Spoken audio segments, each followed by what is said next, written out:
આમ આદમી પાર્ટીનું ગુજરાત રાજ્યમાં જેટલું પણ વર્ચસ્વ છે એટલું એમના લોકલ નેતાઓના કારણે જ છે. આ નેતા નથી તો આપનું કોઈ અસ્તિત્વ ગુજરાતમાં નથી. આ ત્રણ નેતા ગુજરાત આપના સ્તંભ છે. ગોપાલ ઇટાલિયા સાઉથ ગુજરાતમાં, ઈસુદાન ગઢવી સૌરાષ્ટ્રમાં અને ચેતર વસાવા નર્મદા જિલ્લામાં અને આદિવાસી સમાજમાં. નમસ્કાર મિત્રો, હું છું ચેતનસિંહ ચૌહાણ અને તમે જોઈ રહ્યા છો ન્યૂઝ ડેલી ગુજરાતી. તમે જાણો છો કે ગઈકાલે જ ચેતર વસાવાને નીચલી કોર્ટે 7 વર્ષની સજા ફટકારી છે. ચેતર વસાવા ઉપર આ કાર્યવાહી થઈ કેમ? આના બે મુદ્દા છે. પહેલો મુદ્દો કે ચેતર વસાવા અને ભીલ આદિવાસીઓ એક અલગ ભીલ પ્રદેશની માંગ કરી રહ્યા છે, ભીલિસ્તાન કરીને, જેમાં ગુજરાતના અમુક ભાગ, રાજસ્થાનનો અમુક વિસ્તાર, મધ્યપ્રદેશનો અમુક વિસ્તાર અને મહારાષ્ટ્રનો, આ ચારેય રાજ્યોના મળીને એક અલગ ભીલ પ્રદેશની માંગ કરી રહ્યા છે. હવે બીજેપી સરકાર હોય કે ગમે તે સરકાર હોય, કોઈ પણને પોતાના પ્રદેશનો આટલો પણ જમીનનો ટુકડો બીજા પ્રદેશમાં જાય એ ગમશે નહીં. મુદ્દો નંબર 2, બીજેપી પાસે ગુજરાતમાં કોઈ આદિવાસી સ્ટ્રોંગ નેતા નથી. આદિવાસી પટ્ટો બહુ જ મોટો છે, અંબાજીથી માંડી નર્મદા સુધી. એટલે બીજેપી ચાહે છે કે એમની પાસે કોઈ ચેતર વસાવા જેવો સ્ટ્રોંગ નેતા હોય તો એમને બહુ જ ફાયદો થાય.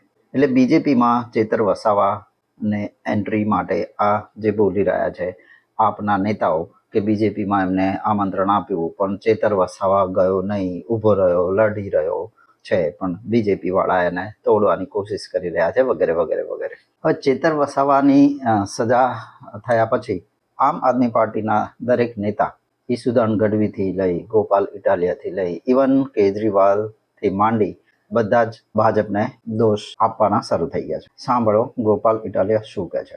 ચૈતર વસાવાએ ગુજરાતભરમાં પૂરી મજબૂતીથી, પૂરી તાકાતથી લડાઈ લડી છે અને આદિવાસી સમાજ માટે ન્યાય અપાવવાનું કામ કરતા આવ્યા છે.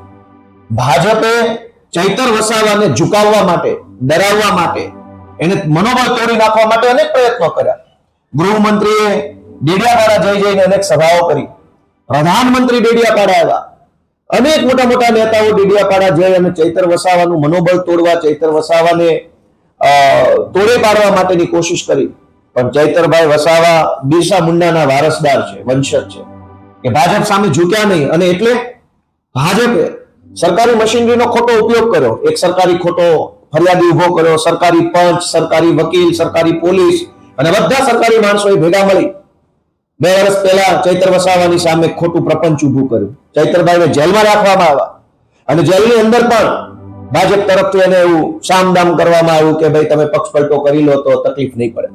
પણ ચૈતર વસાવા ફાઇટર છે, એ આદિવાસી સમાજ માટે, ગુજરાતના લોકો માટે લડવા વાળો માણસ છે, ઝૂકવા વાળો નથી. કે આદિવાસી સમાજે જોયું કે ચૈતર વસાવાને દબાવવાની કોશિશ થાય છે, એને ભાજપ દબાવે છે, એ વાત આદિવાસી સમાજે જોઈ, જાણી અને ચૈતર વસાવાને ધારાસભ્ય હતા, સાથે સાથે જિલ્લા પંચાયત પણ આપી. ભાજપના પેટમાં તેલ રેડાયું અને અચાનક જ સજા થઈ ગઈ.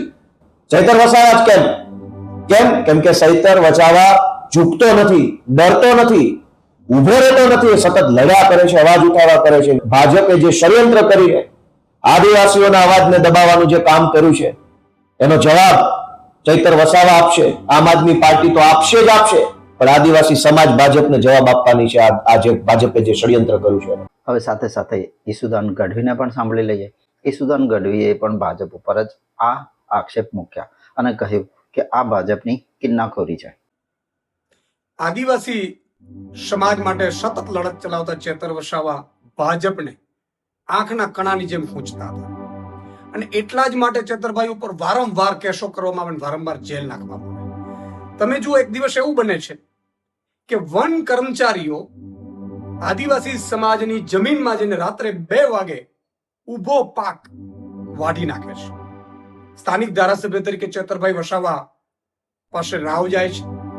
ચેતરભાઈ વસાવા એ વન કર્મચારીઓ સાથે વાતચીત કરે છે અને કહે છે કે ભાઈ તમે રાત્રે 2 વાગે આમના ઊભા પાકે, જળ જંગલ જમીનમાં જે કાનૂન લાગુ પડે છે એ અંતર્ગત આદિવાસી સમાજને જમીન આપવામાં આવેલી છે અને ઊભા પાકમાં તમે લણી નાખો છો, અને એ પણ રાત્રે 2 વાગે. એવું તો શું જરૂર પડી?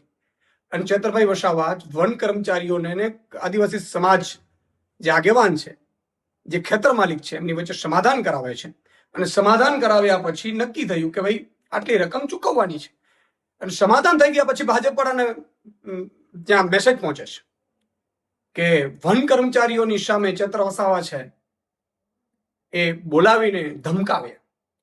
ભાજપને તો જાણે કે બધી જ બાજુથી, ચારે બાજુથી જેટલી પણ પાર્ટીઓ હોય એમાંથી ખરીદ ફરોખ્ત કરીને, ડરાવીને, ધમકાવીને, ખોટા કેસ કરીને, સજાઓ કરાવડાવીને જાણે પોતાની પાર્ટીમાં નાખી લેવાની એક હોડ જામી છે કે કોઈ પણ માણસ સામાન્ય જનતાનો અવાજ ઉઠાવવો ન જોઈએ, અમારા ડબ્બામાં, ગોડાઉનમાં પુરાઈ જવું જોઈએ. અને એટલા માટે ભાજપને ખબર પડી, એમણે કર્મચારીઓને કહી, ડરાવી, ધમકાવી અને પોલીસ ફરિયાદ કરાવડાવે છે.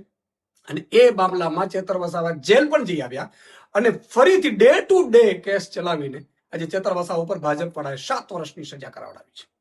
તમે જુઓ કે કેટલા કેસો છે જેમાં તાત્કાલિક સજા થઈ હોય. જ્યારે સમાજના મુદ્દા ઉઠાવે છે ચેતરભાઈ વસાવા, એટલે ભાજપને ગમતું નથી, ભાજપના નેતાઓને ગમતું નથી, કારણ કે આદિવાસી સમાજનો તો અવાજ બની શકતા નથી, સરકાર એમની છે. અને ચેતરભાઈ વસાવાને લોભ લાલચ પણ આપી કે આવી જાઓ ભાજપમાં, નહીં તો આમ કરી નાખીશું, તેમ કરીશું. આ પહેલા પણ કેટલાક બેક ઓપરેશન એમના સફળ પણ ગયા કે ખોટા કેસો હોય કે સજા પડવાની હોય, તમને સજા પડી જશે નહીં તો. પણ ચેતરભાઈ વસાવા આદિવાસી સમાજના અવાજ માટે લડનારા યુવાને ભાજપમાં જવાની ના પાડી દીધી, ભાજપની ઓફર ઠુકરાવી દીધી અને એને 2 વખત જેલ જવાનું પસંદ કર્યું. પરંતુ આખરે ભાજપે ચાલ ચલાવીને એમની સજા કરાવડાવી છે. પણ મિત્રો, મારું કહેવું એમ છે કે ચેતર વસાવા ઉપર બહુ જ બધા ગુનાઓ છે. 2014માં, 2017માં, 2018, 2020, 22, 2023 કોર્ટે જ્યારે એમને સજા આપી છે તો ગુનો તો કર્યો જ હશે. વનકર્મીઓને ઘરે બોલાવીને તમે મારો, એમને બંદૂકથી હવામાં ફાયર કરીને એમને બીવડાવો, એમના ખાતામાંથી પૈસા તમારા ખાતામાં લો, તો આ ગુનો તો છે જ. તમે ધારાસભ્ય હોવ તો ગુનો કરવાનો હક તમને મળી જતો નથી. મારું આપના નેતાઓને એવું કહેવું છે કે બીજેપી ઉપર આક્ષેપો મૂકવા કરતાં તમારા ધારાસભ્ય ચેતર વસાવાને બીજેપીમાં ડાયરેક્ટલી અથવા તો ઇનડાયરેક્ટલી જોડાતા અટકાવો, એમનું ધ્યાન રાખો. આવું હું કેમ કહી રહ્યો છું, સાંભળો ચેતર વસાવાને. ગુજરાત સરકારના સહકારથી અને માન્ય સાંસદ શ્રી હોય, અમે હોય, આપણી અધિકારીગણ હોય, તલાટી, ગામ સેવક, ટીડીઓ, બધાના સહકારથી ગુજરાતના તમે મનરેગાના ડેટા જોશો તો આજે મનરેગાના ડેટામાં આપણે 1 થી 5 નંબરમાં આવીએ છીએ. તમે પ્રધાનમંત્રી આવાસના ડેટા ઓનલાઈન જોશો, એમાં પણ આપણો ડેડિયાપાડા તાલુકો આપણા 1 થી 5 નંબરમાં આવે છે. તમે પ્રધાનમંત્રી કુસુમ યોજના, જેમાં સોલાર પંપ સેટ મળે છે, આજે તમે સાંજે બેસીને મોબાઈલમાં પીએમ કુસુમ યોજના.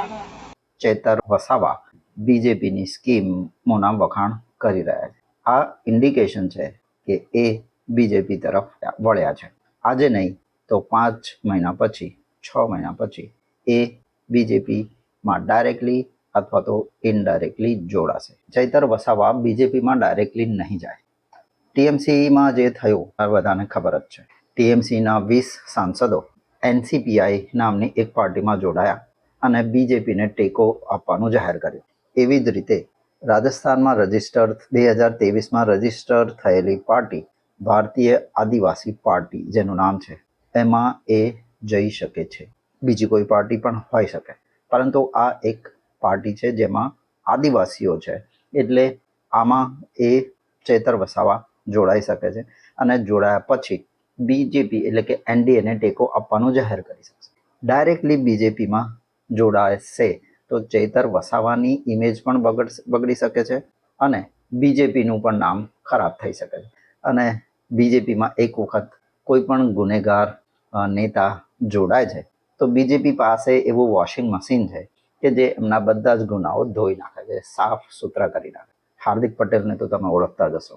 એમના ઉપર દેશદ્રોહ સુધીનો ગુનો હતો, એ બધા જ ગુનાઓ પાછા ખેંચી લેવાયા છે અને આજે હાર્દિક પટેલ બીજેપીમાં એમએલએ છે. તો મિત્રો, ચેતર વસાવા બીએપી એટલે કે ભારતીય આદિવાસી પક્ષમાં જોડાશે કે નહીં અને અથવા તો બીજેપીમાં ડાયરેક્ટલી જોડાશે કે નહીં એ હજી સ્પષ્ટ નથી, ક્લિયર નથી.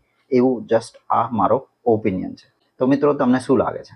ચેતર વસાવાએ જે કર્યું એની સજા એમને મળી, સજા મળવી જોઈએ કે પછી ચેતર વસાવાએ રાજીનામું આપી બીએપી એટલે કે ભારતીય આદિવાસી પક્ષમાં જોડાશે કે પછી નહીં જોવા? આમ આદમી પાર્ટીના અરવિંદ કેજરીવાલ શું કરશે? આમ આદમી પાર્ટીના ગુજરાત પ્રદેશ પ્રમુખ ઈસુદાન ગઢવીના આગળના સ્ટેપ શું હશે ચેતર વસાવાને લઈને? તમારો રાય કમેન્ટમાં જરૂર લખો. મળીએ છીએ આવતા વિડીયોમાં. ત્યાં સુધી નમસ્કાર.